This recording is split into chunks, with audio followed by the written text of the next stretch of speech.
감사합니다. 예. 얼굴이 좀 몇 번 이렇게 뵀던 분도 계신 것 같고, 예. 교회 본당에서 우리 어떻게 청년들도 많이 왔네요. 예, 청소년 우리 친구들도 그렇고 그 거의 청소년 청년이죠 예배가. 예. 근데 제가 그냥 육안으로 보면 잘 몰라가지고요. 예, 그 청년이 어디 계세요? 청년. 이거 청년이 20살이세요? 그 나머지는 이제 청소년. 예. 예, 만나서 반갑습니다. 저는 그 본당에서 그 유아사 아기하고 예배를 사역을 하고 있어요. 예, 그래가지고 4, 5세 애들, 3세, 4세, 5세 이렇게 원래 한 2년 전에는 우리 청소년 사역을 하다가 한 작년부터 이제 애기들하고 하는데, 예, 그 모세가 그 광야에 40년 동안 있었잖아요.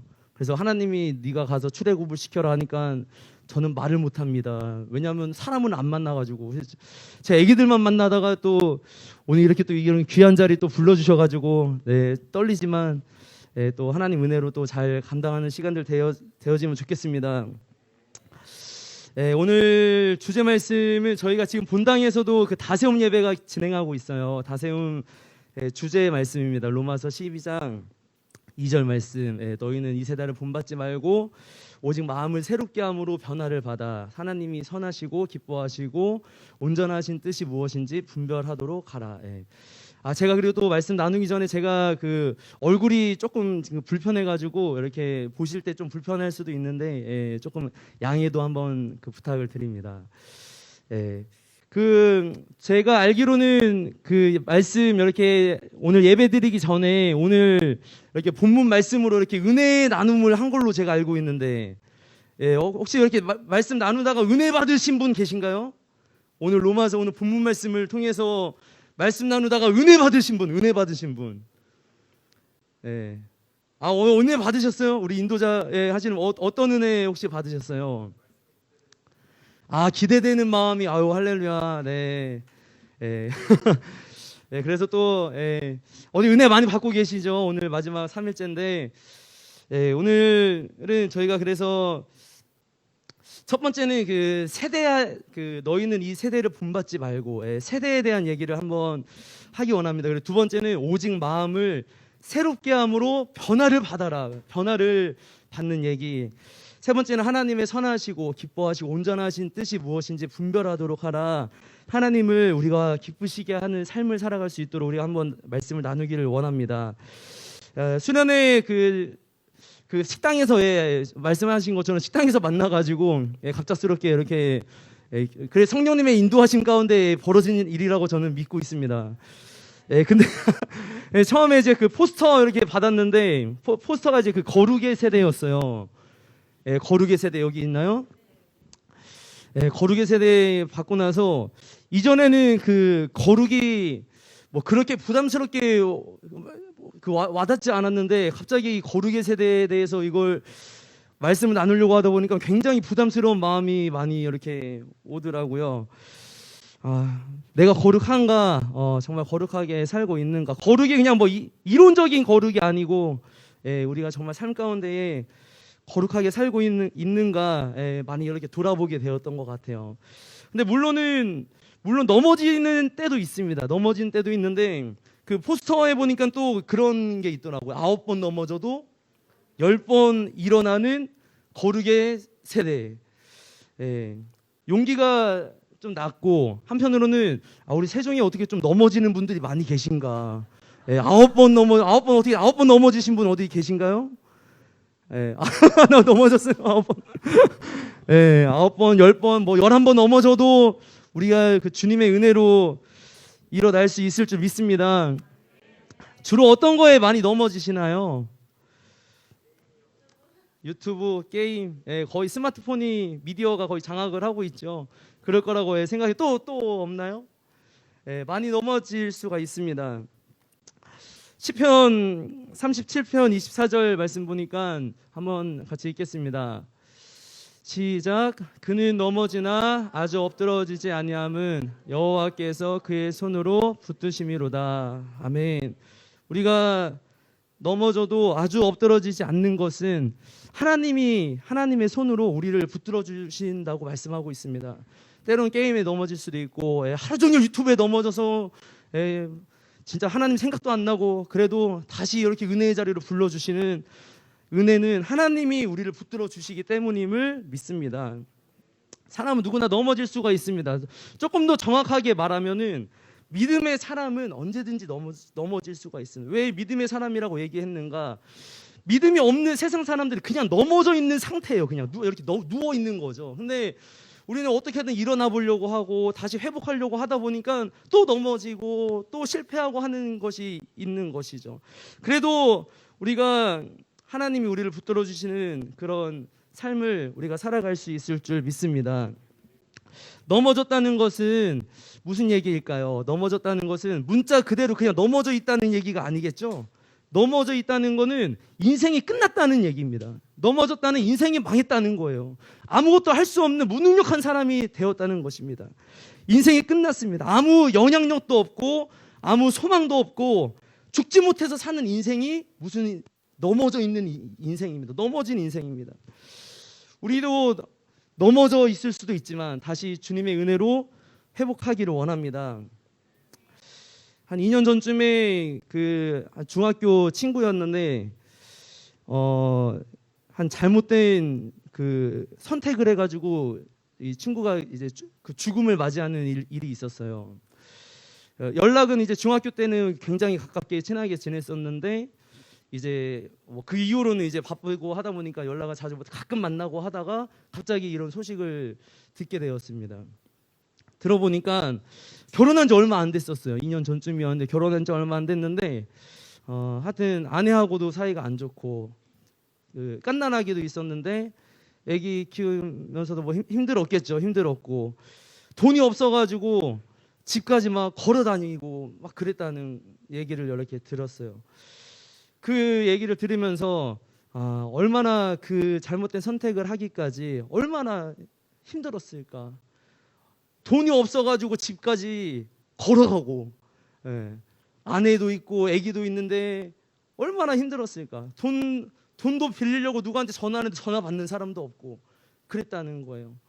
그리고 나서는 그 새벽 아침에 그 잘못된 선택을 하고 그런 소식을 들었는데 우리는 세상에 주님의 은혜가 아니면은 우리가 다시 일어설 수가 없습니다.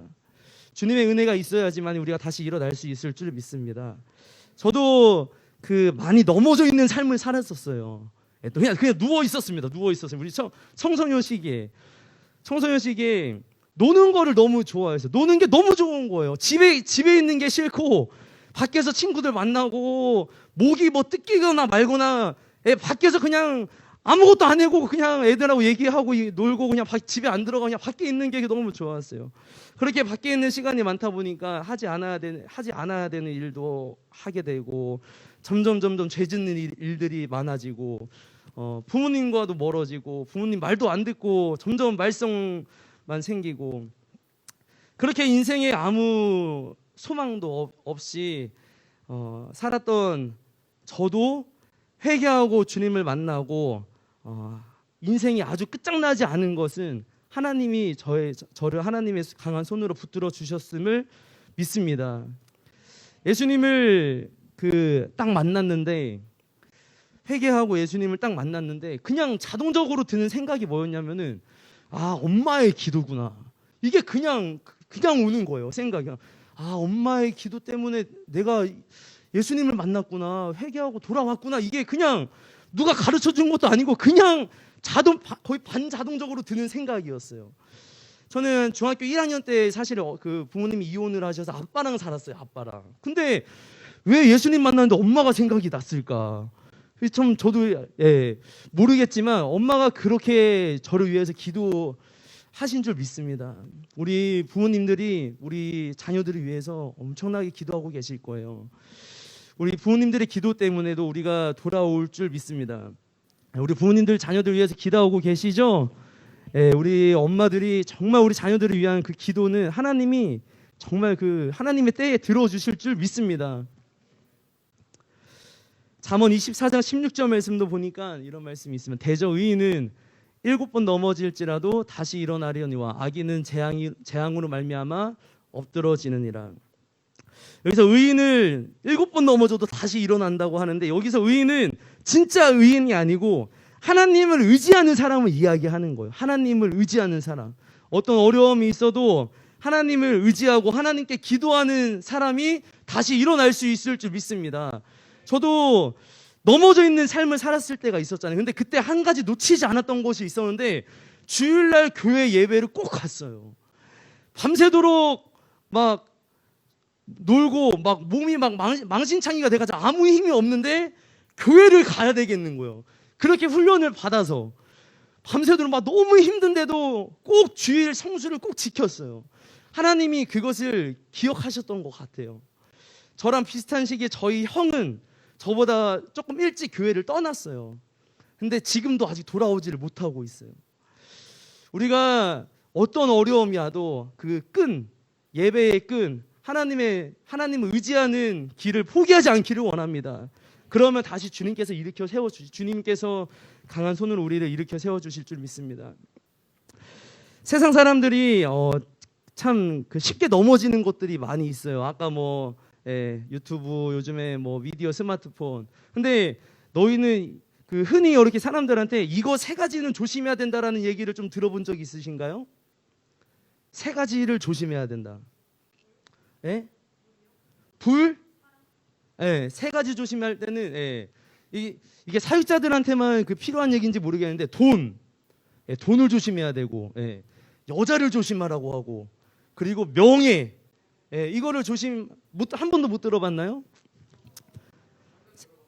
방금 들어봤어요. 세상 사람들 사회자들 이걸 조심하래요. 돈, 여자, 명예. 저는 한 가지 더 조심해야 되는 것은 감정인 것 같아요. 감정. 많은 세상 사람들이 돈에 넘어지고 여자에 넘어지고, 여자는 다른 말로 하면 음란이죠. 음란에 넘어지고, 명예 이거에 넘어져요. 권력 갖고 싶어 이거 넘어지고, 그리고 감정, 내 감정을 주체하지 못해서 많은 사람들이 넘어집니다. 우리 사람을 넘어뜨리는 일은 사단의 일인 줄 믿습니다. 우리는 사단이 우리를 넘어뜨리는, 사단은 이 대표적인 4가지 일로 사람을 넘어뜨리는데, 사단 마귀는 정말로 나쁜 존재입니다. 어떻게든 우리를 망하게 하려고 하고 우리를 죽이려고 하는데 인정사정 보지 않아요. 사단은. 요즘에 유튜브 영상이 어떻게 하다 보니까 알고리즘이 동물 영상의 알고리즘이 생겨가지고 자꾸 동물이 자꾸 많이 나와요. 근데 사자도 보니까 새끼는 잘 안 건드리더라고요. 새끼는 그냥 이렇게 가지고 놀거나 이렇게 놓아주거나 그러는데, 진짜 배고픈 사자는 새끼도 인정사정 없이 그냥 공격한다는 것이죠. 사단은 말씀이 있죠. 우는 사자같이 우리를 삼킬 자를 찾고 있는다. 우는 사자가 굶주린 사자라는 거예요. 사단은 우리를 공격할 때 인정사정 보지 않고 죽음까지 이끌고 가는 거예요. 제 친한 중학교 때 친한 친구처럼 삶이 얼마나 참 무너져 있었고 아무것도 할 수 없는 소망 없는 그 인생을 죽음까지 끌고 가는 것이 사단의 일이라는 거예요. 사단이 우리를 넘어뜨립니다. 인정사정 볼 것 없이 넘어뜨릴 때 우리가 이 사단의 넘어뜨리는 일에 넘어가지 않기를 원합니다. 이 세대를 본받지 말라고 하셨죠. 너희는 이 세대를 본받지 말라. 이 세대를 본받지 말라고 한 것을 다른 말로 하면 우리를 넘어지게 만드는 그 사단의 일에 넘어가지 말라는 것입니다. 속지 말라는 것이죠. 그래야 우리가 이 세대를 본받지 않고 살아갈 수 있을 줄 믿습니다. 세상 사람들이 다 넘어가는 일에 우리가 넘어가지 않아야 할 줄 믿습니다. 세상 사람들이 넘어가는 일에 똑같이 넘어가면 똑같아지는 것입니다. 우리가 믿음을 지키기 원합니다. 그것이 바로 믿음의 세대입니다. 우리 한번 베드로전서 1장 3절 4절 말씀 같이 한번 읽어보겠습니다. 시작. 우리 주 예수 그리스도의 아버지 하나님을 찬송하리로다. 그의 많으신 긍휼대로 예수 그리스도를 죽은 자 가운데서 부활하게 하심으로 말미암아 우리를 거듭나게 하사 산 소망이 있게 하시며 썩지 않고 더럽지 않고 쇠하지 아니하는 유업을 있게 하시나니 곧 너희를 위하여 하늘에 간직하신 것이라. 아멘. 여기 보니까 소망을 있게 하시면 썩지 않고 더럽지 않고 쇠하지 않는 유업을 있게 하신대요. 그러니까 이어가게 하신대요. 오늘 말씀 제목도 믿음의 세대를 이어라. 예. 이 하나님을 향한 소망은 이어가야 된다라는 것입니다. 하나님을 향한 이 믿음은 끊어지면 안 된다는 것이죠. 우리 전도사님이 가지고 있는 소망이 있으시고 우리 목사님이 가지고 있는 소망이 우리 다음 세대 우리 자녀들까지 이어가야 할 줄 믿습니다. 그것이 바로 믿음의 세대, 사단의 이 세상 사람들 넘어뜨리게 하는 이 사단의 속임에 넘어가지 않는 세대인 줄 믿습니다. 거룩한 소망과 약속을 우리가 붙들고 살아가기를 원합니다. 사단은 우리에게 이 소망을 끊어지게 만들어요. 그러니까 우리 전도사님에게도 소망이 있고 예배의 소망, 우리 다음 세대들이 일어나게 될 것을 소망하고 다시 하나님을 찬양하고 예배할 것을 소망하는 이 소망함을 끊어지게 만든다는 거예요. 누가? 사단이. 왜냐하면 사단이 하와에게도 그랬잖아요. 하와에게도 선악과 먹으면 너 죽는데? 이렇게 떠봐요, 사단이. 우리에게도 그렇게 다가온다는 것이죠. 너 하나님 진짜로 살아계신 거 너 진짜 믿니? 너 봤니? 하나님이 진짜 있니? 예수님이 진짜 있니? 이렇게 물어볼 때 우리가 확실하게 나아가야 할 줄 믿습니다. 뭐 남자친구나 여자친구나 나 진짜로 사랑해요? 나 진짜 사랑해? 이렇게 물어볼 때 이게 확실함이 없으면 얼버무리면 헤어지겠죠. 얼버무리면 확실함이 물어볼 때 나 진짜로 사랑해? 이렇게 물어볼 때 사랑하지 이렇게 나아가지. 조금이라도 아닌 게 있으면은 얼버무리면 큰일 나죠. 흔들리게 되는 것입니다. 사단이 너 진짜 하나님 살아계신 거 알아? 진짜 맞아? 할 때 우리에게 조금의 의심도 들어오지 않고 확실한 믿음이 우리에게 있어야 할 줄 믿습니다. 말씀을 보면 하나님이 이 어떤 세대 자체를 악하다고 할 때가 있습니다. 그러니까 한 사람 네가 죄지어서 너 악하다 이게 아니고 그냥 세대 자체를 악하다고 하실 때가 있어요. 우리 한번 말씀 마태복음 17장 17절. 예수께서 대답하여 이르시되 믿음이 없고 패역한 세대여 내가 얼마나 너희와 함께 있으며 얼마나 너희에게 참으리요 그를 이리로 데려오라 하시니라. 믿음이 없고 패역한 세대, 그냥 세대 자체를 믿음이 없고 패역한 세대로 말씀하실 때가 있어요. 신명기 1장 35절. 이 악한 세대 사람들 중에는 내가 그들의 조상에게 주기로 맹세한 좋은 땅을 볼 자가 하나도 없으리라. 이 악한 세대. 한 번 더 신명기 32장 5절 말씀. 그들이 여호와를 향하여 악을 행하니 하나님의 자녀가 아니요 흠이 있고 삐뚤어진 세대로다. 세대 자체가 악하다고 하나님이 판단하신다라는 것입니다. 우리가 살고 있는 이 세대도 얼마나 악한 세대입니까? 낙태법을 통과시키려고 하고 동성애 법을 통과시키려고 하고 하나님을 대적하는 법들을 통과시키려고 하고 있는 걸 알고 있죠? 들어본 적이 있죠? 동성애가 죄인 거 알고 있죠? 동성애는 사랑이 아닙니다. 물론 동성애 하는 분들이 예수님 안에서 들어와서 하나님의 사랑으로 회복해야 되겠지만 그것 자체가 사랑이 아니라는 것이에요. 근데 그것들을 지금 나라에서는 법으로 통과시키려고 하고 학교에서 교육으로 우리 자녀들한테 교육을 시켜서 여자랑 여자랑 사랑해도 되고 남자가 남자랑 결혼해도 된다고 교육하고 하려고 이렇게 법을 통과시키려고 하는 세대가 지금 이 세대인데 이 법들이 통과되면 하나님이 우리나라를 보시면서도 이렇게 판단하실 것 같아요. 악한 세대다. 전부가 악한 세대다. 나 한 사람 잘못했다고 내가 정죄받는 것이 아니고 이 세대가 악한 세대다. 하나님이 판단하실 것 같습니다. 우리가 악한 세대 되지 않도록 우리가 회복하고 기도해야 될 줄 믿습니다. 한국교회가 굉장히 위기라는 얘기도 들어봤나요?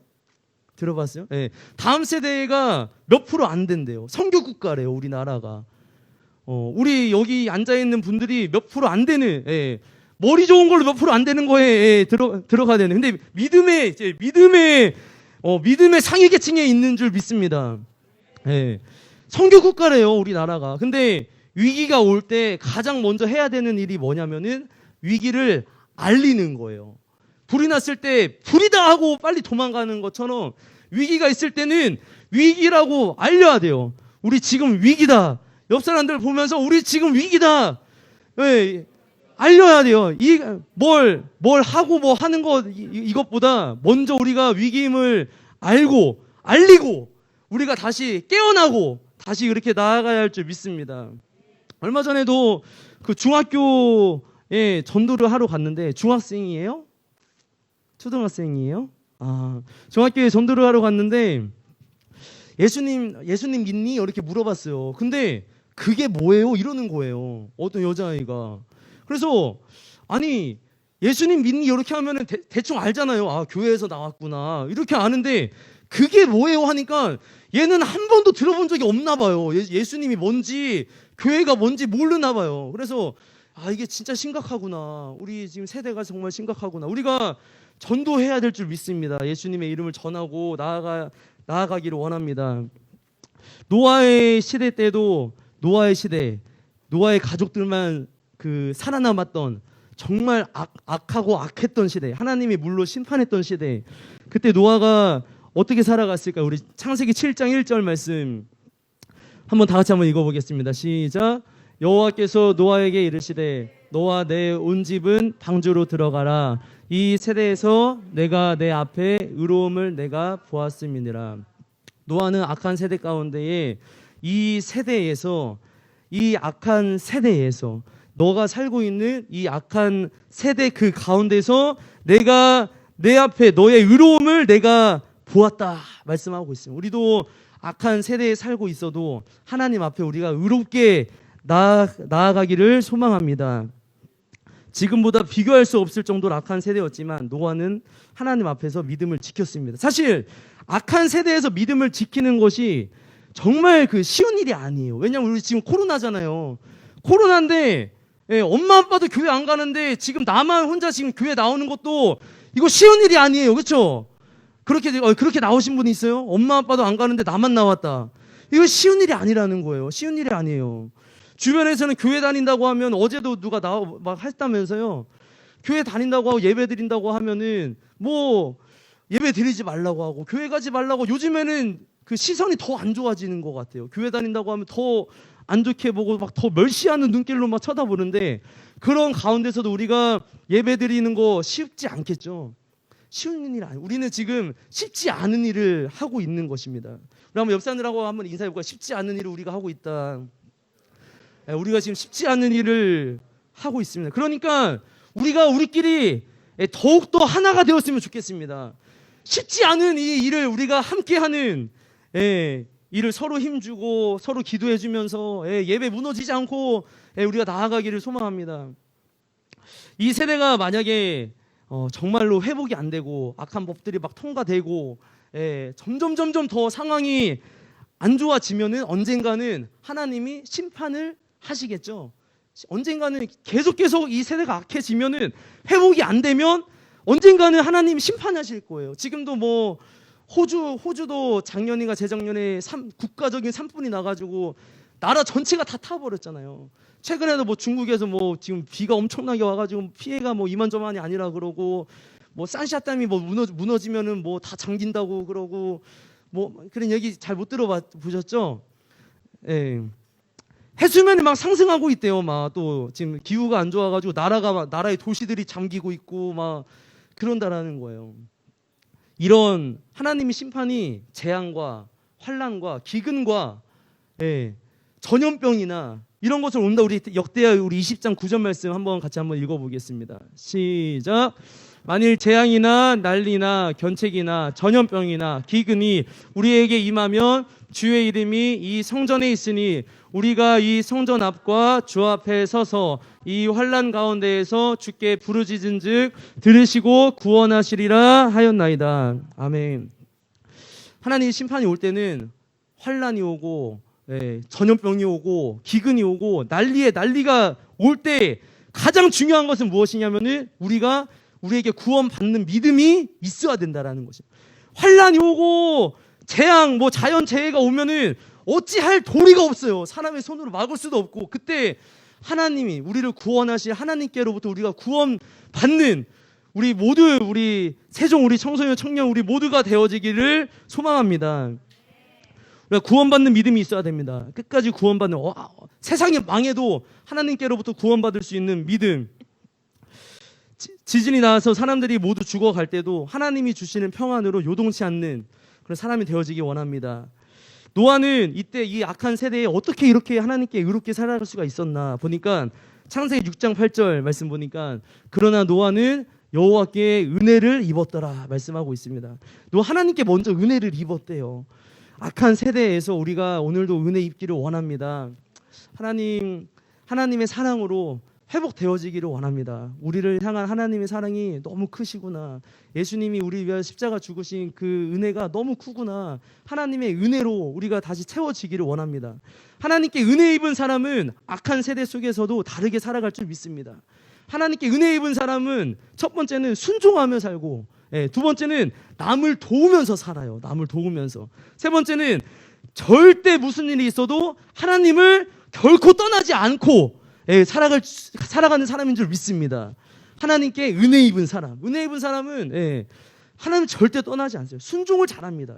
전도사님이나 선생님 부모님 말씀하면 순종을 잘해요. 은혜 입은 사람은 그렇게 대할 줄 믿습니다. 순종을 잘하고, 어려운 사람들 도와주고, 옆에 있는 친구들 어려운 사람들 있으면 도와주고, 그것이 하나님께 은혜 입은 사람인 줄 믿습니다. 하나님을 절대 떠나지 않고, 예배의 자리를 떠나지 않으며 나아가는 사람들 되어지길 소망합니다. 지금 그 세대가 그 MZ 세대라고 그래요. 밀레니얼 세대. 그러니까 쉽게 얘기하면 스마트폰을 태어날 때부터 가까이 하는 세대, 미디어를 가까이 하는 세대가 지금 세대라고 합니다. 세대별로 이제 어떤 세대의 어떤 사건, 어떤 일이 있을 때마다 세대가 구별해요. 그러니까 스마트폰이 없을 때에는 또 삐삐 세대였죠. 삐삐 세대. 삐삐 세대. 세대별로 어떤 사건이나 어떤 일들이, 특정한 일들을 기준으로 해서 세대가 분류가 돼요. 우리 세대가. 그러니까 우리 청소년 청년들은 이제 스마트폰을 가까이 하고 있기 때문에 MZ 세대인데, 왜 이렇게 세대를 나누는가 보니까, 이 세대를 나누고 나면은 이 세대 사람들이 돈을 어디다 쓰는가, 어디에다가 소비를 많이 하는가, 이거를 알아내려고 세대를 구분하는 거예요. 그래서 그거에 따라서 이제 장사도 하고, 이제 경영을 하기 위해서 이 세상은 이제 이 사람들의 소비 성향을 보기 위해서 세대를 나눈다는 거예요. 근데 우리는 이 세대를 바라볼 때에 믿음의 눈으로 바라봐야 할 줄 믿습니다. 이 세대가 악한 세대인가? 이 세대가 하나님 앞에 정말 의로운 세대인가? 믿음의 세대인가? 우리가 믿음의 눈으로 우리가 이 세대를 일으키며 나아가길 소망합니다. 세대가 바뀔 때마다 삶에 대한 어떤 생각이나 그리고 어떤 가치관이 바뀐대요. 엄청 바뀐대요. 그러니까 부모님들하고도 생각이나 말이 잘 안 통하죠. 우리 지금 세대 급식체 하잖아요. 급식체. 무슨 말인지 별 다 주라고 막, 그죠? 말이 안 통해요. 말이 안 통해. 그러니까 이런 세대가 될 때마다 생각이 달라지고 말이 달라지고 가치관이 달라진다라는 거예요. 지금 이 MZ 세대가 가장 ips하기 좋아하는 기업이 있는데 무엇이냐면, 첫 번째는 그 자유롭고 수평적인 소통 문화를 가진 기업을 좋아한대요. 그러니까 자유롭고 싶다는 거예요. 어떤 진보적이고 자유롭고 편하게 자유롭게 다니고 싶은 것이 이 세대에 있는 거라는 것입니다. 두 번째는 야근을 하지 않고, 주말에 출근을 하지 않고, 초과 근무도 없고, 딱 출근할 때 하고 퇴근할 때 하고, 이거를 굉장히 원한다라는 거예요. 워라밸을 추구한다는 것이죠. 일과 삶이 딱 분류돼서 살아가는 삶. 세 번째는 동종 업계에 대비해서 연봉이 가장 높은 기업을 선호한대요. 그래도 동종 업계라면은 돈을 많이 받을 수 있는 곳, 가성비가 좋은 곳을 추구한다는 것이죠. 이것을 한번 쫙 해석을 해보면은 다 나 중심으로 산다는 거야. 나 중심. 예. 나도 내가 빨리 퇴근했으면 좋겠고 빨리 출근 빨리 퇴근 돈도 많이 벌었으면 좋겠고 이런 나 중심적인. 근데 디모데후서 우리 3장 1절 2절 말씀 보니까 이 세대에 대해서 뭐라고 말씀하고 있냐면 너는 이것을 알라 말세에 고통하는 때가 이르러 사람들이 자기를 사랑하며 자기를 사랑한대요. 자기를 사랑하는 것이 이 말세의 그 특징이라고 합니다. 근데 반면에 우리가 이 시대별로 그 가치관이나 생각이 바뀌는데 시대가 변하고 세상이 변해도 세상의 가치관을 따르지 않고 믿음의 가치관을 따라서 살아가는 그런 사람들도 있습니다. 그 거창고등학교 아세요? 거창고등학교. 거창고등학교에서 서울대를 엄청 많이 보낸대요. 시골에 있는 학교인데 거기는 기독교 학교예요. 기숙학교인데 여기에 10계명이 있습니다. 10계명. 제가 한번 읽어드릴게요. 10계명. 첫 번째, 월급이 적은 쪽을 택해라. 안 맞죠? 세상 세대하고 안 맞습니다. 두 번째, 내가 원하는 곳이 아니라 나를 필요로 하는 곳을 택해라. 내가 아니고 나 중심이 아니고 나를 필요로 하는 곳에 가라는 거예요. 세 번째, 승진의 기회가 거의 없는 곳을 택해라. 네 번째, 모든 조건이 갖추어진 곳을 피하고 처음부터 시작해야 하는 황무지를 택해라. 편한 곳 가지 말라는 것이죠. 장래성이 없다고 생각되는 곳으로 가라. 일곱 번째, 사회적 존경을 바랄 수 없는 곳으로 가라.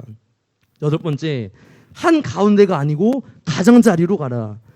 아홉 번째, 부모나 아내가 결사 반대를 하는 곳이면 틀림이 없다. 글로 가라. 열 번째, 왕관이 아니라 단두대가 기다리고 있는 곳으로 가라. 거창고등학교 10계명이래요. 거창고등학교 10계명. 세상의 가치관이 아니라 성경적인 가치관을 따라서.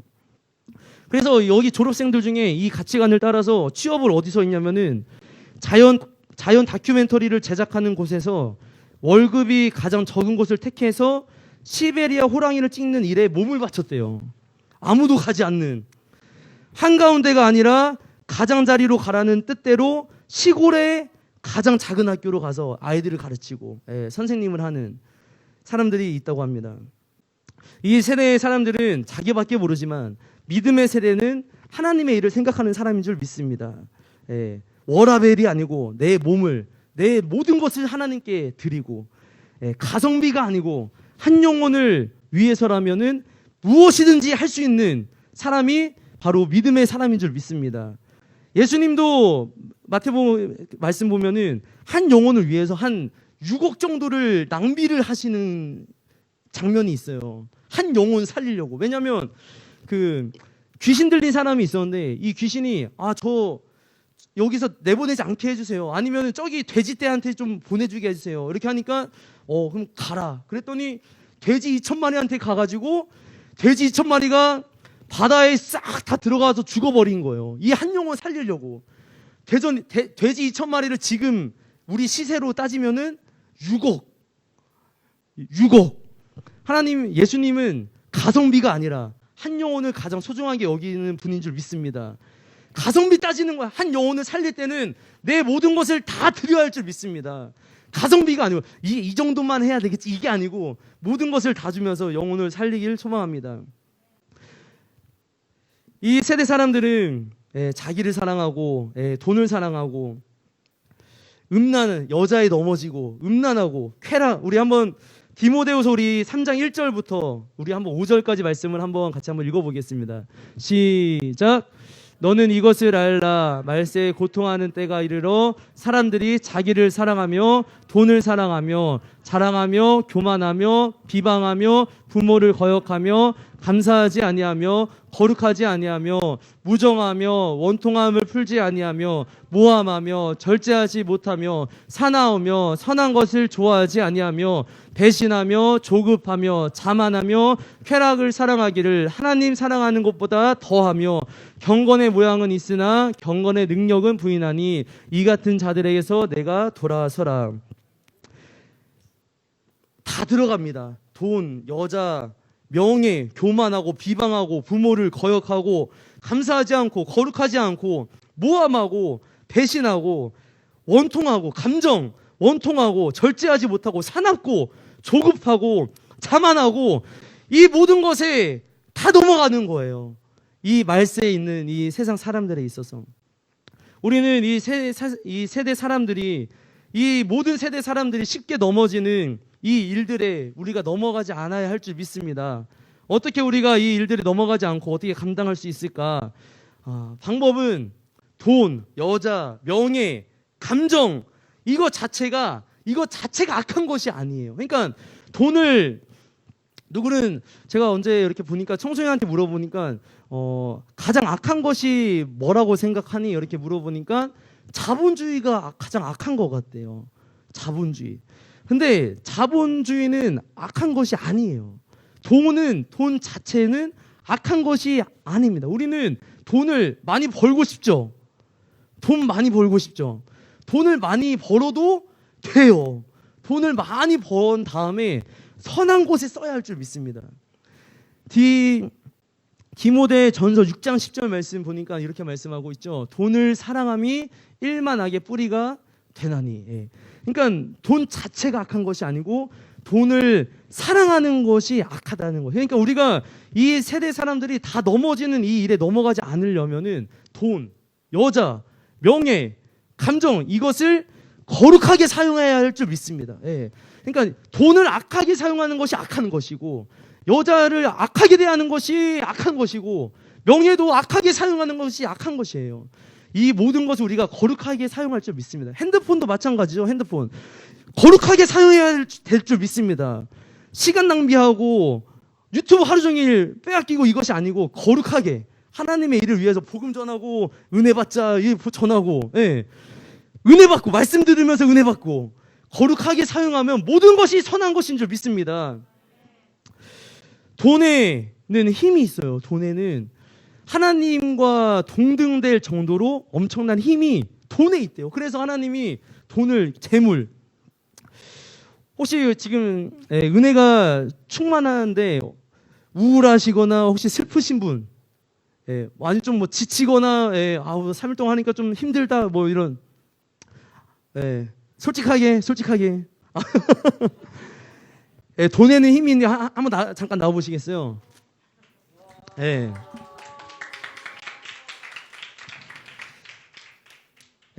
제가 돈에 있는 힘을 한번 보여드리려고 하는데, 돈에 제가 어떻게 조금 좀 지치세요? 그렇죠. 제가 한번 요거 한번 아니 가져가지 말고 한번 보시죠. 좀 기분이 어떠신가요? 그러니까 제가 많이는 못 들어가지고 요거 좀 기분이 좀 어떠세요? 조금 나아지시는 것 같아요. 조금 나아진 것 같아요. 저도 언제 한번, 저도 우울할 때 돈이 있어가지고 제가 제 돈을 그냥 바닥에다 놓고 이렇게 보고 있었어요. 근데 마음이 좀 편안해지는 거예요. 돈에는 힘이 있어요, 힘이. 할렐루야. 우리 한번, 할렐루야. 우리가 돈에 어디 위로가 되시나요? 주님의 위로로 더 채워야 할 줄 믿습니다. 주님의 위로로. 돈에도 힘이 있지만 하나님이 주시는 위로로 우리가 이걸로 받는 위로가 하나님이 주신 위로보다 크면 이거 뭐 하나님이 더 큰 게 아니죠. 하나님이 주시는 위로로 더 채우기를 소망합니다. 돈 때문에 마음의 위로를 얻는 것보다 하나님이 주시는 위로로 회복하기 원합니다. 성경적인 부자의 기준이 있어요. 나에게 1,000억이 있어도, 뭐 100조가 있어도, 이것은 내 것이 아닙니다 라고 하는 사람은 부자가 아니에요. 근데 부자가 천국 가기 어렵다고 하잖아요. 근데 나한테 10,000원이 있어도, 나한테 1,000원만 있어도, 이거는 내 거예요, 이걸로 나 이따가 아이스크림 사 먹고 이걸로 뭐 나 하고 싶은 거 할 거예요 하는 사람은, 이 사람이 부자인 거예요. 부자, 천국 가기 굉장히 어려운 부자. 내 것을 내 것이라고, 나에게 아무리 많은 물질이 있어도 다 하나님께 드리며 살아가는 믿음의 삶을 살아가길 원합니다. 돈을 거룩하게 사용해야 될 줄 믿습니다. 세상 사람 돈에 다 넘어지잖아요. 돈 때문에 싸우고, 돈 때문에 속이고, 돈 때문에 죄짓고. 세상 사람들이 넘어지는 똑같은 일에 우리가 넘어가지 않아야 할 줄 믿습니다. 돈을 거룩하게 쓰고 돈에 지배받지 않고 돈을 다스리고 우리가 그렇게 나아가기를 소망합니다. 저도 사도행전 빌립보서 4장 11절 12절 말씀 보니까 이거 말씀 혹시 제가 안 드렸던 것 같습니다. 바울이 이렇게 고백합니다. 내가 궁핍함으로 말하는 것이 아니라 어떠한 형편에든지 나는 자족하기를 배웠노니 나는 비천에 처할 줄도 알고 풍부에 처할 줄도 알아. 모든 일 곧 배부름과 배고픔과 풍부와 궁핍에도 처할 줄 아는 일체의 비결을 배웠노라. 돈이 많아도 괜찮고 없어도 괜찮고 배고파도 괜찮고 배부러도 괜찮고 다 괜찮다는 거예요. 그러니까 자족하는 능력을 길르라는 것입니다. 사도행전 20장 35절 말씀도 보니까 주는 것이 받는 것보다 복이 있다 하심을 기억하여야 할지니라. 마지막 말씀 보니까 주는 것이 받는 것보다 복이 있대요. 날마다 나누는 삶을 살아가기 원합니다. 마태복음 5장 41절 말씀도 보니까 너에게 구하는 자에게 주며 너에게 꾸고자 하는 자에게 거절하지 말아라. 돈을 너무 아끼지 말고 저는 개인적으로는 그런 소신을 가지고 이렇게 돈을 이제 빌려주는데 내가 받지 않아도 될 만큼의 액수면 그냥 받지 않을 생각하고 그냥 줄 수 있는 정도. 예. 그냥 그러고 잊어버리는 거죠. 그냥 빌려준다고 생각하지 말고 그냥 줄 수 있는 정도에서 그냥 줘버리는 게 가장 좋더라고요. 가장 마음이 편하고 우리가 주는 것이 받는 것보다 복이 있다. 돈을 잘 다스리며 나아가기를 원합니다. 요즘에 저도 얼굴이 이렇게 불편해서 이렇게 병원에 치료받고 막 하다 보니까 이렇게 많이 이렇게 도와주시는 분들이 많이 있어요. 막 이렇게 치료받고 약도 뭐 잘 먹고 좀 먹을 것 좀 잘 먹고 막 불쌍히 여겨주시고 막 긍휼히 여겨주시고 막 해주시는데 돈이 막 많이 있어도 막 좋고 막 그런 게 별로 없어요. 그러니까 막 이렇게 와도 감사할 뿐입니다. 그냥 감사할 뿐.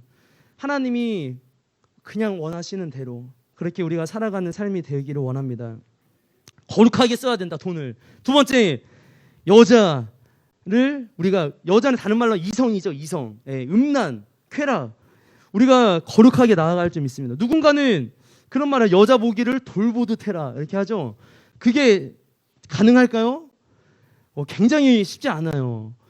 여자 보기를 돌보듯. 근데 누구는 뭐 여자를 아예 만나지도 않고 뭐 이렇게 하는 사람이 있는데 여자 자체가 악한 것이 아니에요. 디모데전서 결혼해야죠. 우리 친구 결혼 다들 하실 거죠? 예. 예. 여자가 악한 것이 아닙니다. 여자가 악한 것이 아니에요. 디모데전서 5장 2절 말씀 보니까 다 같이 한번 읽어보겠다. 어떻게 남자분들 한번 읽어볼까요? 자, 시작. 늙은 여자에게는 어머니에게 하듯하며 젊은 여자에게는 온전히 깨끗함으로 자매에게 하듯하라. 여자 자체를 돌보듯 하는 것이 아니고 여자 자체가 악이 아니고 깨끗한 마음으로 우리가 다가가야 할 줄 믿습니다. 깨끗한 마음으로 이성교제해야 될 줄 믿습니다. 음란한 마음이 아니고 깨끗한 마음. 이 세상 사람들은 이 음란한 것, 성적인 일에 얼마나 많이 넘어지는지 모릅니다. 음란이 어떤 뜻인가 보니까 음탕하고 난잡하대요. 음탕하고 난잡. 그리고 성적인 사람의 성욕을 성적인 충동을 자극한다는 거예요. 그 음란을 보면 성적인 충동을 일으킨대요. 막 성적이고 싶은. 여름에 우리 믿음의 우리 자매분들, 우리 남자 형제님들을 꼭 배려해 주시면 좋겠습니다. 남자분들은 조금만 이게 있어도 이게 성적인 충동으로 이렇게 올 수도 있기 때문에 조심해 주시면 좋겠습니다. 성적 충동이 일어나지 않도록. 데살로니가 전서 4장 3절에서 5절 말씀을 보니까 이렇게 말씀하고 있어요. 하나님의 뜻은 이것이니 너희의 거룩함이라 곧 음란을 버리고 각각 거룩함과 존귀함으로 자기 아내 대할 줄을 알고 하나님을 모르는 이방인과 같이 세욕을 따르지 말고. 여자는 우리가 아내만, 남편만 우리가 사랑하면서 나아가야 할 줄 믿습니다.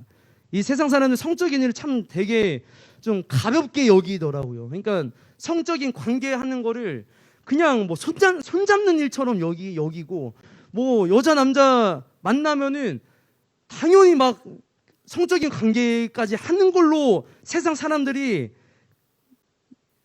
넘어지고 있습니다. 세상이. 우리가 그 음란한 일에 넘어지지 않고 우리가 나아가야 할 줄 믿습니다. 음란의 유혹을 떨치기가 쉽지 않지만 우리가 그때마다 우리가 기억해야 되는 사람이 요셉입니다. 요셉이 그 갔을 때 자꾸 그 맨날 붙잡고 막 나랑 동침하자 맨날 그래도 그거를 뿌리치고 나갈 수 있었던 것은 하나님 앞에 결코 내가 범죄할 수 없다라는 확고한 믿음이 있었기 때문에 우리에게 음란한 마음이 막 들어올 때 내가 결코 하나님 앞에 범죄할 수 없다라는 마음을 가지고 우리가 승리하기 원합니다. 세 번째는 명예, 권력. 어떻게 우리 청년 친구들인데 어떻게 명예에 어떤 욕심이 있으신 분들이 좀 있으신가요? 명예. 내가 좀 권력을 잡고 좀 어떤 이런 야망. 예. 이게 상대적으로 뭐 그렇게 많지 않을 수도 있을 것 같은데 우리 그 믿음의 우리 사람들은 거룩한 명예를 얻기 위해서 우리가 욕심을 내야 할 줄 믿습니다. 명예 자체가 악한 것이 아니고 권력 자체가 악한 것이 아니고 이 명예를 거룩한 믿음의 사람들이 이 명예를 가지고 권력을 가지고 이 나라를 하나님의 뜻대로 잘 다스려야 할 줄 믿습니다. 왜냐하면 창세기 1장 28절 말씀 보니까 하나님이 최초에 아담에게 주셨던 사명, 한번 다 같이 읽어보겠습니다. 시작. 하나님이 그들에게 복을 주시며 하나님이 그들에게 이르시되 생육하고 번성하여 땅에 충만하라. 땅을 정복하라. 바다의 물고기와 하늘의 새와 땅에 움직이는 모든 생물을 다스리라 하시니라. 하나님 우리에게 권력을 주셨어요. 명예를 힘을 주셔서 이 땅을 정복하고 다스리고 충만하게 할 능력을 주셨는데 믿음이 없는 사람들, 세상 사람들이 권력을 잡으니까 이 세상이 점점 안 좋아지는 것이. 우리도 믿음의 거룩한 명예의 욕심을 갖고 살아갔으면 좋겠습니다. 요셉처럼, 다니엘처럼 우리의 청년 때에 하나님의 꿈을 가지고 나아가기 소망합니다. 네 번째는 감정입니다. 이 세상 사람들이 잘 넘어지는 거 감정. 분한 감정, 억울한 감정. 감정을 컨트롤하지 못해서 얼마나 많은 범죄들이 일어나는지. 요즘에 분노 조절 장애 뭐 이런 사람들이 더 많다고 그러잖아요. 분노가 조절이 안 된다는 거. 조금만 마음에 안 들고 있으면 막 안에서부터 막 분노가 막 샘솟아 가지고 막 옆에 사람들 막 폭력하고 막 그렇죠. 너무 많은 범죄들이 이 감정 때문에 넘어진다라는 것이죠. 사단은 그래서 우리의 이 감정을 공격한다라는 것이 감정. 우리가 이 감정에 넘어가지 않기 위해서는 이 감정도 우리가 하나님의 감정, 믿음의 감정을 우리가 가져야 할 줄 믿습니다. 믿음의 감정은 세상 사람들이 말하는 감정이 아니고 하나님의 기준으로 하는 감정입니다. 요한복음 16장 20절 말씀 보니까 이렇게 말씀합니다. 내가 진실로 너희에게 이르노니 너희는 곡하고 애통하겠으나 세상은 기뻐하리라. 너희는 근심하겠으나 너희 근심이 도리어 기쁨이 되리라. 여기서 너희는 누구냐면은 그 제자들, 예수님의 제자들이. 근데 제자들은 뭐라고 말씀하죠? 너희는 곡한다. 너희는 애통할 것이다. 근데 세상은 뭐라고 하죠? 세상은 기뻐한대요. 너희는 근심하고 곡하고 슬플 것인데 세상은 기뻐한대요. 믿음의 감정이라는 것은 무엇이냐면 좋은 것이 아니고 기쁜 것이 무조건 다 기쁜 것이 아니고 안 좋은 것이 아니고 하나님의 기준으로 마음을 얻는 것이 믿음의 감정입니다. 왜 제자들이 슬퍼하고 있냐면은 예수님이 이제 떠날 날이 다가왔기 때문에 근심하는 마음이 막 생긴다는 거예요. 예수님이 계시지 않으면 우리가 이 세상에서 잘 나가고 성공하도 실패한 인생인 줄 믿습니다. 우리 안에 예수님이 계셔야. 반대로 예수님이 안 계시면은 근심하게 되겠죠. 예수님이 안 계신데도 세상에서 막 즐겁게 살고 기쁘게 살고 하는 것이 진짜 좋은 것이 아니라는 것입니다. 하나님의 마음에도 근심하시고 한탄하시는 마음이 있대요. 창세기 우리 6장 6절 말씀 보니까 하나님이 땅 위에 사람 지으셨음을 한탄하사 마음에 근심하셨다. 하나님에게도 좋은 감정이 있고 부정적인 감정이 있습니다. 하나님 이 세상에 우리를 만드시고 이 땅을 창조하시고 보시기에 심히 좋았다, 너무 좋았다 말씀하시지만 죄에 빠진 인간을 보시고 나서는 한탄하시고 근심하신다라는 것이에요. 고린도후서 7장 10절 말씀도 아마 안 드렸던 것 같은데 여기도 보니까 고린도후서 7장 10절 보면 하나님의 뜻대로 하는 근심은 후회할 것이 없는 구원에 이르게 하는 회개를 이루는 것이요 세상 근심은 사망을 이루는 것이니라. 세상에 근심 드는 일들도 있는데 그 근심은 망하게 하는 일이래요. 근데 하나님의 뜻대로 하는 근심은 회개에 이르게 한대요.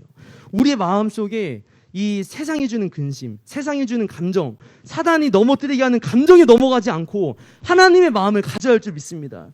하나님의 마음을 가지면 내 안에 해결되지 않는 죄의 문제가 있다면 애통하고 회개하는 거예요. 근심하면서.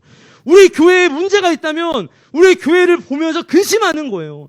이 나라에 죄악이 가득하면 이 나라를 보면서 나만 좋다고 나만 살겠다고 사는 것이 아니고 하나님의 마음으로 근심할 수 있는 사람이 바로 믿음의 감정을 가진 사람인 줄 믿습니다. 우리도 믿음의 감정을 가지고 사단이 세상 사람들을 부정적인 감정으로 넘어뜨리고 공격할 때 넘어가지 않고 믿음으로 승리하는 저희들 되기를 소망합니다. 이 세대를 본받지 않는다는 것은 이 세대의 사람들이 넘어지는 일에 똑같이 넘어지지 않고 거룩하게 우리가 살아간다라는 것이죠. 우리가 이렇게 나아가기 위해서는 우리의 마음을, 두 번째로 마음을 새롭게 해서 우리가 변화를 받아야 할 줄 믿습니다. 예, 변화. 그냥 되는 것이 아니고 오직 마음을 새롭게 함으로 변화를 받아야 한다. 변신이 아니고, 변신하는 게 아니고 변화. 변신은 화장하고 옷 예쁘게 입고 운동해서 몸 만들고 몸짱 되고 이건 변신. 변신 아니고 마음을 새롭게 함으로 변화를 받아야 할 줄 믿습니다. 변화는 마음에서부터 오고 생각에서부터 옵니다. 생각이 바뀌어야 됩니다. 큐티 하고 계시죠? 큐티 저도 하는데 저도 큐티 하면서 어제 그저께 말씀인가요? 사도행전 11장 1절 말씀 보면서 묵상됐던 것이 생각이 바뀌어야 되는 거예요. 왜냐하면 사도들이 성령 받은 사람들이잖아요. 근데 바울이 그 이방 사람들 고넬료 집에 갔다 왔다고 하니까 막 사도들이 비난을 해요. 어떻게 이방인의 집에 갈 수가 있느냐 비난을 한다는 것이죠. 성령 받았음에도 생각이 바뀌지 않으니까 비난할 수도 있구나. 우리가 마음을 새롭게 하고 마음을 변화하고 생각이 바뀌며 나아가야 할 줄 믿습니다. 우리가 그래서 변화받으려면 우리가 예전에 내가 아니고 완전히 다른 사람이 되어야 할 줄 믿습니다. 완전히 다른 사람. 정체성, 뉴 아이덴티티도 있는데 새로운 우리가 정체성을 가지고 우리가 나아가는 것이 마음을 새롭게 하고 변화받는 사람인 줄 믿습니다. 우리가 첫 번째 우리가 주님이 우리에게 원하시는 정체성은 무엇이냐면 한번 따라해 볼까요? 내가 죄인 중에 괴순이라. 내가 죄인 중에 괴순이라. 바울이 이렇게 고백했었습니다. 내가 죄인 중에 괴순이라. 사도 바울은 자기가 죄인임을 철저히 깨달았던 사람이었어요. 근데 우리는 교회 가면은 당신은 사랑받기 위해 태어난 사람, 하나님이 지으신 형상이에요. 막 이렇게 하잖아요. 축복해주고. 근데 중요한 거는 뭐냐면은 내가 막 최고의 작품이라고 하는데 이게 막 와닿지 않는 거예요. 왜냐면 나 어제도 죄 짓고 오고 어제도 뭐 야동 보고 오고 막 그랬는데 교회 가니까 아유 당신은 사랑받기 위해 태어난 사람 막 이렇게 하니까 그렇구나 하나님이 지으신 형상이구나 이렇게 그냥 머리로는 알겠는데 마음으로 오지 않는 거예요. 마음으로 오지 않는 거. 더 중요한 것은 무엇인가? 내가 하나님이 만든 걸작품이긴 하지만 지금은 아니구나. 다 망가졌구나. 죄인 중에 괴수구나. 이것을 깨닫는 것이 더 큰 은혜인 줄 믿습니다. 이것이 되지 않으면은 하나님 앞에 우리가 온전하게 나아갈 수가 없습니다. 요즘에 아기를 키우면서 그 아기들 이렇게 교육책을 이렇게 보는데 몬테소리 그 교육책에 보니까 아이를 자립심을 잘 길러줘야 된다. 아기가 스스로 무엇이든지 잘 할 수 있도록 해줘야 된다라고 하는 거예요. 스스로 할 수 있도록. 그거를 보면서 들었던 생각은 자기가 스스로 막 무엇을 잘한다고 할지라도 하나님 앞에서 내가 정말 죄인이구나, 내가 정말 하나님이 없으면 나는 정말 아무것도 아닌 존재구나라는 철저한 깨짐이 없으면은 아무 소용이 없는 것입니다.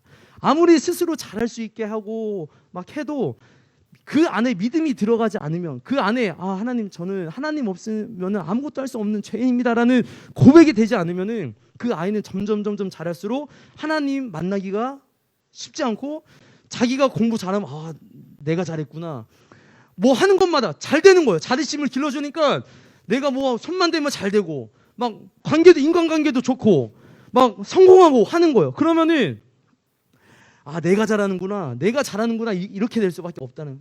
더 중요한 거는 아무리 아기가 예뻐도, 우리 아기도 너무 예뻐요. 너무 예쁜데 아무리 예뻐도 회개하지 않으면 예쁜 것이 아닌 줄 믿습니다. 우리가 하나님 앞에, 하나님, 저는 정말 하나님 없으면 아무것도 할 수 없는 죄인입니다, 하나님의 은혜가 절실하게 필요한 사람입니다라는 것을 우리가 깨닫길 소망합니다. 그렇게 해야, 그러고 나야 그 다음부터 내가 하는 모든 일들 막 잘 되고 막 잘 좋아지고, 인간관계도 좋아질 때마다 이것은 제가 한 것이 아니고 다 주님의 은혜입니다, 하나님의 은혜입니다 고백이 될 줄 믿습니다. 두 번째는 한번 따라해 보겠습니다. 새로운 피조물. 우리 고린도후서 5장 17절 말씀 한번 보니까, 그런즉 누구든지 그리스도 안에 있으면 새로운 피조물이라, 이전 것은 지나갔으니 보라 새 것이 되었도다.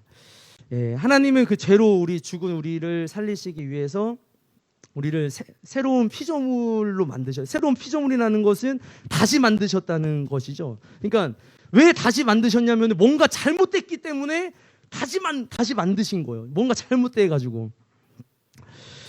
얘네들 내가 이렇게 만들어 놓지 않았는데 막 여자에 넘어지고 막 돈에 넘어지고 이렇게 만들어 놓지 않았는데 자꾸 넘어지니까 하나님이 우리를 새롭게 만드신 줄 믿습니다.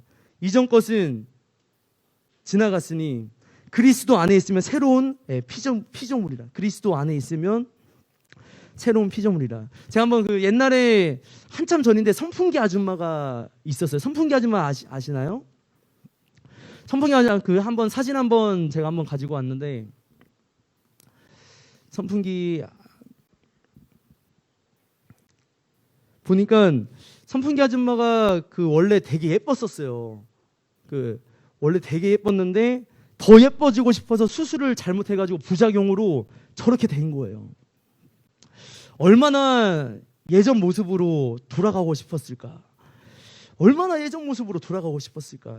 한 몇 년 전에 지금 기사를 찾다 보니까 2018년인가 이제 돌아가셨다는 기사가 있었는데, 새로운 피조물이라는 것은 저 잘못된 부작용 속에서 다시 원상복귀 된 것이 새로운 피조물인 줄 믿습니다. 선풍기 아줌마가 저 상태에서 다시 원상복귀 되면은 성형수술 다시 할까요? 절대 안 하겠죠. 절대 안 하겠죠. 손도 대지 않겠죠. 우리가 새로운 피조물이 됐다라는 것은, 우리가 다시 이전 것은 지나갔으니 절대 이전 것은 바라보지 않고 우리가 이제 하나님 뜻대로 나아가는 사람이 되는 줄 믿습니다. 새로운 피조물.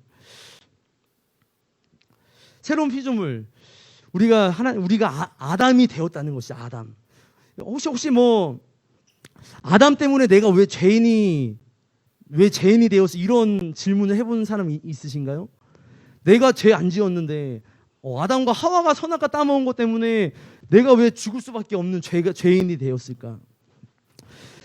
근데 우리가 한번 기억하기 원하는 것은 그 아담이 따먹은 그 선악과는 바로 나의 죄인 줄 믿습니다. 왜냐하면 우리가 새로운 피조물이 되었어요. 그러니까 오늘부터 우리가 이전 것은 지나갔고 오늘부터 새로운 피조물이 딱 되었다. 그러면 오늘부터 우리 어떻게 살아가면 되겠습니까? 아담처럼 태초의 그 모습처럼 살아가면 되겠죠. 근데 우리가 내일도 또 넘어질 수도 있고 또 죄 지을 수도 있고 또 넘어질 수도 있는 것이 바로 우리의 인생이라는 거예요. 아담의 죄는 아담의 죄가 아니고 그것이 바로 나의 죄인 줄 고백하기 원합니다. 우리가 새로운 피조물이 되었다고 말씀하고 있습니다. 새로운 피조물은 우리가 다시 아담의 모습으로, 아담이 가지고 있었던 그 책임감을 다시 회복해야 된다라는 것인 줄 믿습니다. 선악과 따먹지 않는 것, 이것이 새로운 피조물에게 있는 책임감입니다. 근데 선악과에 너무 연연할 건 없어요, 사실. 선악과 어떻게 안 따먹고 살지? 나 어떻게 앞으로 죄 안 짓고 살지? 이거를 너무 걱정하는 것보다는 선악과만 그냥 가려놓고 할 수 있는 것들이 훨씬 많은 거예요. 예수님 안에서 우리가 죄의 어떤 정죄감을 우리가 벗어버리고 예수님 안에서 우리가 날마다 승리하는 삶을 살아가기를 소망합니다. 우리 한번 마지막으로 우리가 한번 갖기 원하는 정체는 우리 소금과 빛 한번 따라해 보겠습니다. 소금과 빛. 마태복음 5장 13절 14절 말씀 보니까 예수님이 우리에게 너희는 세상의 소금이니 말씀하고 있습니다. 소금은 무엇이냐면은 소금은 그 물이나 공기와도 같은 거예요. 물이나 공기. 그러니까 있을 때는 잘 모르는데 없어지면은 정말 안 되는 중요한 것이 소금입니다. 세상의 소금이라는 것은 그 음식을 먹을 때 소금이 빠지면 맛이 없잖아요. 세상에 우리가 세상의 소금이다라는 것은 세상에 우리가 꼭 필요한 존재라는 것이죠. 예수를 믿는 믿음의 사람, 그리스도인들이 이 세상에 너무나도 필요한 사람입니다. 음식에 소금이 빠지면 안 되는 것처럼 꼭 필요한 존재가 바로 예수님의 사람들이다라는 것이죠. 예수님 우리에게 너희가 소금과 빛이라고 우리에게 말씀하고 있습니다. 소금과 빛. 세상 사람들이 그렇게 말을 할 때가 참 살맛이 안 난다. 참 진짜 살기 싫다. 왜냐하면 소금이 없기 때문에. 소금이 있으면 살맛이 날 줄 믿습니다. 우리가 세상의 소금의 맛을 내는 우리 세종 우리 청소년 우리 저희들 다 되어지길 소망합니다. 한번 옆 친구 한번 인사 한번 해볼까? 너 때문에 살맛이 난다. 우리가 세상의 소금으로 나아가기 원합니다. 소금의 맛을 우리가 잃지 않으려면 우리가 하나님 말씀대로 우리가 살아가기를 소망합니다.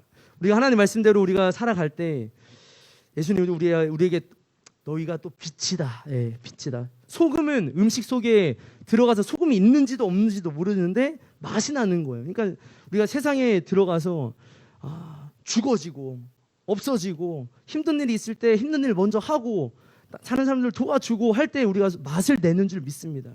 마태복음 5장 29절 30절 말씀 보니까 이 마태복음 5장에서 7장 말씀은 그 예수님의 그 산상수훈의 말씀이에요. 산상수훈. 그러니까 너희가 그 형제를 너희가 미워만 해도 살인한 것이다. 여자를 보고 간음한 생각만 해도 간음한 것이다. 비판하지 말아라. 원수를 사랑해. 막 이런 말을 예수님이 계속 말씀하고 있어요. 근데 그때 마태복음 5장 29절 30절 말씀 보니까 너희가 너희 눈이 실족하게 되면은 차라리 너의 그 눈 한쪽을 빼라. 그것이 천국 가서 빼버리고 살고 천국 가는 것이 훨씬 낫다. 손이 죄지으면 손을 그냥 잘라버려라.